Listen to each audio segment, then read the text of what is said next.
Hello student, I am your chemistry teacher and here we discuss about some basic principle of chemistry which is in 11th class of first chapter. Chemistry. First question arise, what is chemistry? Chemistry हम क्या कहते हैं? It is a branch of science. Now question arises, what is science? I think इसको बताने की मुझे जरूरत भी नहीं होगी, मैं यहाँ पे पढ़ा रही हूँ, आप पढ़ रहे हो, ये साइंस ही तो है और क्या है। आज इतनी टेक्निक्स आ गई हैं कि हम कहीं भी बैठ के किसी भी जगह पे पढ़ा सकते हैं, पढ़ सकते हैं। देखो तो साइंस हम 10th तक तो क्या करते थे कि साइंस पढ़ते थे, जिसमें क्या था, फिजिक्स, केमिस्ट्री, बायो, तीनों कंबाइंड सब्जेक्ट थे। बट जैसे ही हम 11th क्लास में एंटर करते हैं तो उसमें क्या है, सब डिवाइड हो जाता है। फिजिक्स की अलग बुक आ जाती है, केमिस्ट्री की अलग, बायो की अलग। तो देखो साइंस को हमने किस में डिवाइड करा, फिजिक्स, केमिस्ट्री एंड बायोलॉजी। तो हमने यहाँ पे क्या पढ़ना है, केमिस्ट्री, तो इसलिए मैं केमिस्ट्री पे फोकस रखेंगे। तो केमिस्ट्री क्या है, ब्रांच तो साइंस की है। कहाँ यूज आती है केमिस्ट्री, क्यों पढ़ते हैं हम केमिस्ट्री, तो हम डे टू डे लाइफ में भी देखेंगे तो इसके काफी सारे यूजेस आते हैं। इवन अपने घरों में भी देखेंगे। सिंपल बेसिक एग्जांपल लेते हैं, खाना बन रहा है तो ये भी, इसमें भी क्या है, कहीं केमिस्ट्री है। हम कपड़े पहनते हैं, पॉलीमर, तो ये भी क्या है, केमिस्ट्री है। मोस्ट इंपॉर्टेंट आजकल मेडिसिन के अंदर आप देखोगे, नहीं समझ में आता तो मेडिसिन के ऊपर सोल्ट लिखे होते हैं, तो वो केमिस्ट्री के ही सोल्ट होते हैं। यानी कि हमें सोल्ट के बारे में आइडिया कब लगेगा, जब हम केमिस्ट्री पढ़ेंगे। तो इसीलिए हमें क्या है, केमिस्ट्री पढ़ते हैं। मतलब इसमें ये नहीं है कि सिर्फ रट्टाफिकेशन है या कुछ ऐसे है, कि इसका यूज आता है डेली लाइफ में। काफी सारे एग्जाम्पल है, लोड्स ऑफ एग्जाम्पल। आप खुद बैठ के सोचोगे तो आपको दिन में कितने ही एग्जाम्पल दिख जाएंगे कि जहाँ पे केमिस्ट्री यूज हो रही है। इवन यदि आप फोन यूज कर रहे हैं तो हम कहेंगे फोन में तो फिजिक्स है या साइंस है, तो फोन के अंदर जो बैटरी यूज करते हैं तो उसके अंदर भी क्या होता है, एक एलिमेंट, केमिस्ट्री का ही पार्ट होता है। यानी कि एक एलिमेंट यूज करते हैं, कैडमियम टाइप, तो वो भी क्या है, केमिस्ट्री। यानी कि हमें केमिस्ट्री के बिना अधूरे हैं, सिंपल सी बात है। तो देखो, तो अब हमने क्या पढ़ना है, केमिस्ट्री। ये बात तो समझ में आ गई। तो ये 11th क्लास में एंटर कराया हमने, तो सबसे बेसिक से ही स्टार्ट करते जा रहे हैं, बिल्कुल छोटे छोटे पॉइंट्स बताते हुए आगे बढ़ते जाएंगे। बड़ा सही है। ओके, तो केमिस्ट्री क्या है। अब जैसे ही हम केमिस्ट्री में आते हैं तो आगे केमिस्ट्री भी फर्दर डिवाइड होती है। केमिस्ट्री को हम डिवाइड करते हैं 3 पार्ट्स में, organic, physical and inorganic chemistry.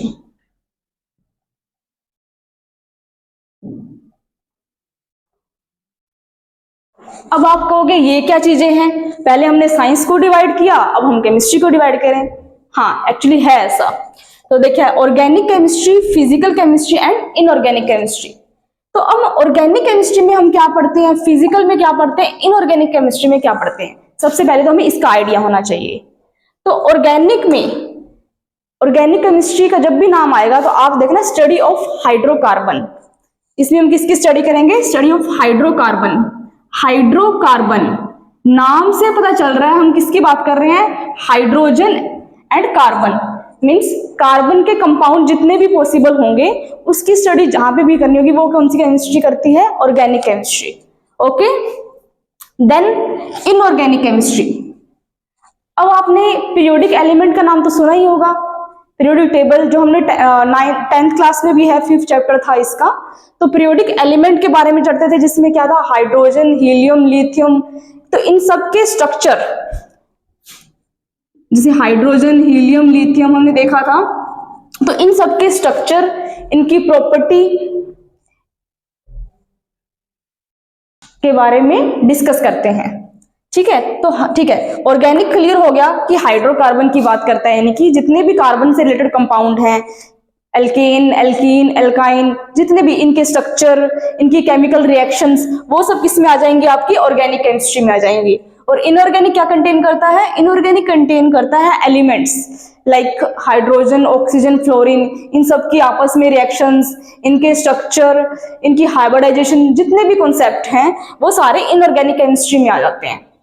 फिर बचा फिजिकल केमिस्ट्री क्या करता है। ऑर्गेनिक की बात हो गई, इनऑर्गेनिक की बात हो गई, तो फिजिकल केमिस्ट्री क्या है? फिजिकल केमिस्ट्री कुछ नहीं, फिजिकल केमिस्ट्री क्या है? ऑर्गेनिक और इनऑर्गेनिक के जितने भी एलिमेंट्स हैं इनकी फिजिकल प्रॉपर्टी को डिस्कस करते हैं। Now what is physical property and what is chemical property? देखो, जब भी कभी टर्म आए फिजिकल प्रॉपर्टी,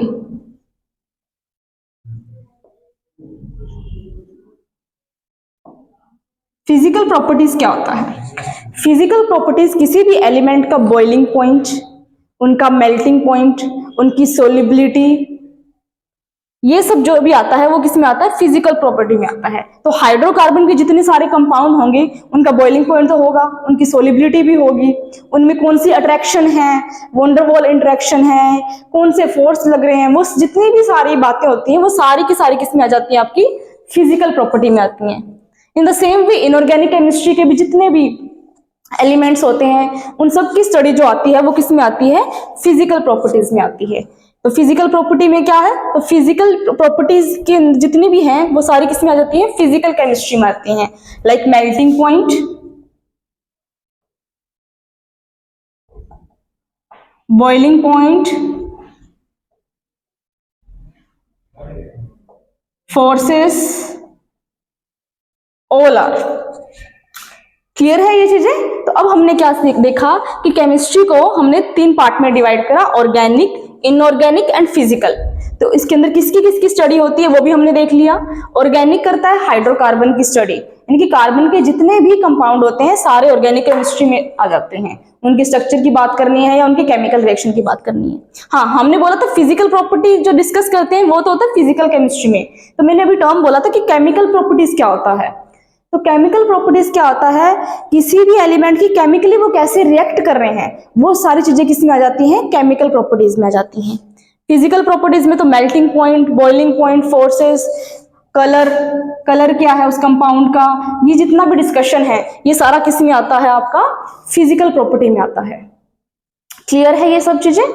ओके, डिस्कस करते हैं मोल, मोल कॉन्सेप्ट, जो कि आपके 11th क्लास के फर्स्ट चैप्टर में आ जाता है और जिससे बच्चे घबरा जाते हैं। तो घबराने की बिल्कुल भी जरूरत नहीं है, हम उसको बड़े ही इजीली वे में आपको समझाऊंगी अभी। मोल 9th क्लास के अंदर फिर भी इसका कॉन्सेप्ट आया था। तो मोल्स, मोल क्या होता है इसमें? एक मिनट ना, मैंने गलत लिख दिया। अब हम डिस्कस करते हैं मोल, जो कि आपके 11th क्लास में है और फर्स्ट चैप्टर में है, जिसको देख के बच्चे बहुत घबरा जाते हैं। अब घबराने की कोई भी जरूरत नहीं है, इसको हम बड़े ही इजी वे में पढ़ेंगे। अब देखो, अब टर्म आया मोल, क्या है ये मोल? तो मोल को डिस्कस करने से पहले मैं आपसे ये क्वेश्चन पूछती हूँ, व्हाट इज दर्जन? डजन, क्या मीनिंग है डजन का? देखो, हम लिखते हैं, हमने एक बात लिखी यहाँ पे, 1 डजन बनाना, क्या मतलब है इसका? 1 डजन बनाना मीन्स 12 केले, यही कहते हैं हम। अब आपको लिखा जाए 1 डजन बुक्स, इसका मतलब भी क्या होगा? 12 बुक्स की बात कर रहा है वो, राइट। 1 डजन पेंसिल, तो वो 12 पेंसिल्स की बात कर रहा है। तो यहां से क्या समझ में आया कि 1 डजन का मतलब क्या है? 12, एक नंबर को बता रहा है। यानी कि 1 डजन हमें क्या स्पेसिफाई करता है कि वो नंबर है 12, जिसके आगे हम कुछ भी लगा सकते हैं। हम 1 डजन बुक्स कहें तो वो 12 बुक्स की वैल्यू की बताएगा, 1 डजन पेंसिल कहें तो वो 12 पेंसिल की बात करेगा। इन द सेम वे मोल भी हमें एक नंबर के बारे में बताता है, जो नंबर आपका होता है 6.022 इंटू 10⁻23। जैसे मोल, हम डजन को कह रहे थे 12 एक नंबर है, सेम वे में मोल भी एक नंबर को बता रहा है जिसकी वैल्यू कितनी है? 6.022 इंटू 10⁻23। एक एवोगाद्रो साइंटिस्ट थे, उन्होंने ये वैल्यू दी थी, इसीलिए इसका नाम भी क्या है? Avogadro number, Avogadro number. Okay, तो हमने अभी क्या सीखा कि एक मोल जो है एक नंबर को स्पेसिफाई करता है जिसकी वैल्यू कितनी है? 6.022 इंटू 10⁻23। हमने यहाँ पे 1 डजन बुक्स भी कह रहे थे, केले भी कह रहे थे। तो सेम वे में यदि हम कहें कि 1 mole of water molecule, we know that water को H2O से लिखते हैं। अब देखो हमने बोला 1 मोल ऑफ वाटर मीन्स 1 मोल की हमने वैल्यू कितनी बताई अभी 6.02 into 10 to power 23। It means 1 mole of water means 6.022 into 10 to power 23 molecule of water।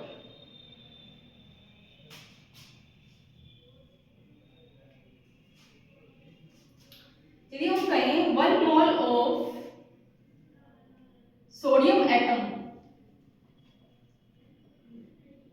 इसका मतलब भी सेम ही होगा। 1 mole means 6.022 into 10 to power 23 sodium.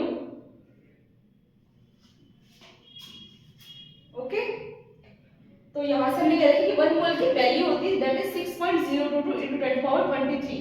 यदि हम एटम्स बोलेंगे तो वो एटम्स की वैल्यू होगी। जिस वे में हम कह रहे थे कि 1 डजन बनाना, तो वो बनाना के बारे में बात कर रहा था, 12 बनाना हो गए। 1 डजन बुक्स कह रहे थे तो 12 बुक्स हो गई।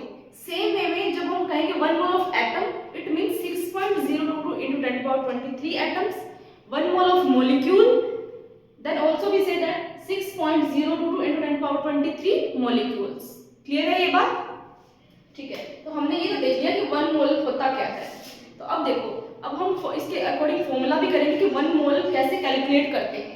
तो मोल के लिए फॉर्मूला आता है आपका, मोल को हम रिप्रेजेंट करते हैं n से, स्मॉल n से।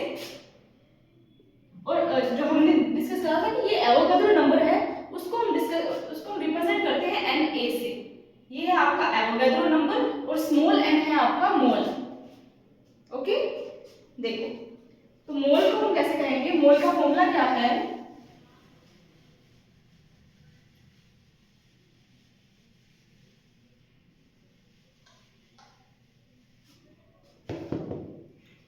n is equal to given mass over molar mass। अब आप कहोगे गिवन मास क्या है, मोलर मास क्या है, इसके बारे में भी हमें पढ़ना पड़ेगा। जैसे मैं आपको एक एग्जांपल के थ्रू समझाती हूँ। मैंने आपको दिया 18 ग्राम H2O, आपसे बोला गया कि 18 ग्राम ऑफ वाटर है तो इसके आपको मोल्स फाइंड करने हैं। तो देखो आप कहोगे कि ये जो 18 ग्राम गिवन है ना, तो ये आपका क्या हो गया, गिवन मास। ठीक है, गिवन मास तो पता चल गया हमें। अब आता है मोलर मास। तो ये मोलर मास क्या है, मोलर मास क्या होगा, अब वाटर के अंदर H2O है तो H2O का मोलर मास। अब इसको कैसे कैलकुलेट करते हैं, इसके बारे में भी हमें आइडिया होना चाहिए। तो इसके बारे में हमें तब आइडिया होगा जब हमें इसका एटॉमिक मास पता होगा। जैसे कि H2O है तो हाइड्रोजन का एटॉमिक नंबर क्या है, ऑक्सीजन का नंबर क्या है, जो हम 10th क्लास में डिस्कस कर चुके हैं। 10th क्लास तक बच्चों को आता है कि पीरियोडिक एलिमेंट में कौन सा नंबर पे आता है और किसका एटॉमिक मास होता है। फिर भी हम थोड़ा सा डिस्कस कर लेंगे यहीं पे। जैसे देखो, अब H2O का मोलर मास कैलकुलेट करना है हमें, तो कितने हाइड्रोजन के कितने एटम्स हैं यहाँ पे, 2। तो आप लिखोगे 2 into atomic mass of hydrogen atom. Okay, plus आगे ऑक्सीजन के कितने एटम प्रेजेंट है यहाँ पे, 1। तो हम लिखेंगे 1 into atomic mass of oxygen atom. अब देखो हाइड्रोजन का एटॉमिक मास कितना होता है, 1, we all know. 2 into 1 plus oxygen का एटॉमिक मास कितना होता है, 16। तो ये कितना आ गया अपना 18। तो 18 आया हमारा। अभी इसकी यूनिट के बारे में डिस्कस करेंगे, अभी हम इसको 18 ही रख रहे हैं क्योंकि सिर्फ हमने मोल के बारे में पढ़ रहे हैं। इसकी यूनिट क्या हमें अगली क्लास में पढ़ेंगे। तो हमने क्या देखा कि इसका जो मोलर मास है वो भी कितना आ गया, 18। ठीक है, तो फॉर्मूले में पुट कर देते हैं। हमने क्या बोला था, m is equal to given mass over molar mass. Given mass कितना था, 18 ग्राम, एंड मोलर कितना जो हमने कैलकुलेट किया। यानी कि मोलर मास एक्चुअली में होता क्या है, उसके जो एटम्स होते हैं उन सबका मास ही होता है। यहाँ पे 2 एटम प्रेजेंट है तो 2 एटम का मास ले लेंगे, 3 प्रेजेंट है तो 3 का मास ले लेंगे। तो यहाँ पे हमारा मोलर मास जो वाटर का निकला दैट इज 18। तो कितने मोल्स आ गए? 1 मोल। तो अब हम कह सकते हैं कि जो 18 ग्राम ऑफ वाटर है उसके में कितने मोल प्रेजेंट है? 1। एक और एग्जांपल हम ले लेते हैं, फिर अच्छे से क्लियर हो जाएगा। अभी हमने लिया था वाटर, अब हम लेते हैं 32 ग्राम ऑफ CO2। आपसे कोई कहे कि 32 ग्राम ऑफ CO2 है, इसका आपको मोल्स निकालना है। 32 gram of CO2 carbon dioxide gas. How to calculate 32 gram of CO2 mole? Same procedure, n equal to क्या बताया हमने? Given mass over molar mass. Given mass क्या है और मोलर मास क्या है वो आपको आइडिया लग गया होगा। तो गिवन मास जो गिवन होता है लाइक 32, तो ये तो हमने पुट कर दिया 32। अब बात आती है मोलर मास की। तो मोलर मास मैंने क्या बताया आपको? जितने भी इसके अंदर एटम्स प्रेजेंट होते हैं उन सबका सम ही होता है। तो यहाँ पे क्या है? कितने कार्बन प्रेजेंट है? 1 कार्बन प्रेजेंट है। तो हम मोलर मास को साइड में कैलकुलेट कर लेते हैं। पहले मोलर मास को कैसे कैलकुलेट करेंगे? कार्बन कितने प्रेजेंट है? 1। तो हम लिखेंगे 1 into atomic mass of carbon.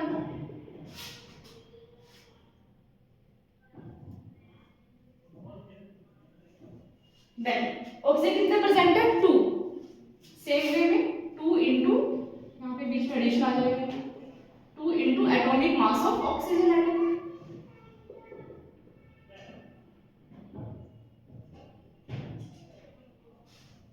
तो कितना आया? 1 into atomic mass of carbon atom का कितना मास होता है? 12 प्लस ऑक्सीजन का कितना होता है? 16। कितना आया इसका बताओ? 44। तो गिवन मास हमारा 32 है और मोलर मास अपना कितना है? 44। इसको आप कैलकुलेट कर सकते हो 0.7।